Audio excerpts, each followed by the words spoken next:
obviously we would have wanted to at least get a point. I think the main disappointment was our general performance, the way we played. That's something we can work on, and I think people talking about crisis was more people who are our rivals more than anyone else. To the match itself at Old Trafford, you came on for Michael Essien after 55 minutes. We were 1-0 down. Were the manager's instructions to just get out there and shake things up, change things? Yeah, well, sort of similar as against Bolton, maybe.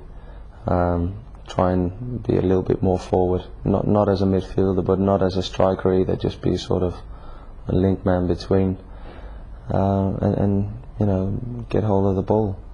You really ran things, you were changing things, you were putting us in charge in terms of possession and chances.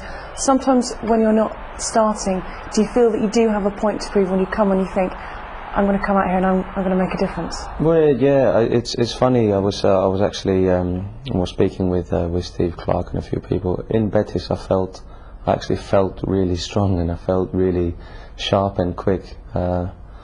So I was feeling good within myself, even though, you know, sometimes physically you don't feel so well. You pop up with a goal and you think, great.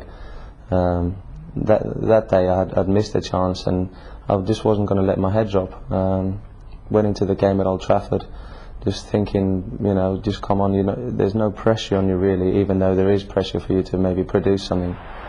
And I think it worked really well. I got a lot of the ball. You know, I think I went and demanded the ball off the defenders to try and get something going for us. And we seemed, even though Michael came off, who was a bit of a more defensive midfielder than me, we didn't seem to struggle defensively either, so we could just put more and more pressure. It's just a shame that we couldn't score, because I thought we'd done just about everything apart from that.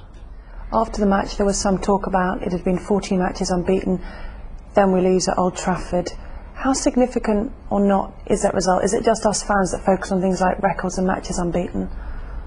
Yeah, I think records are always nice to have, but records sometimes don't win you trophies. I think at the end of the season we choose any trophy over any record anyway, so let's just go another 40 games unbeaten.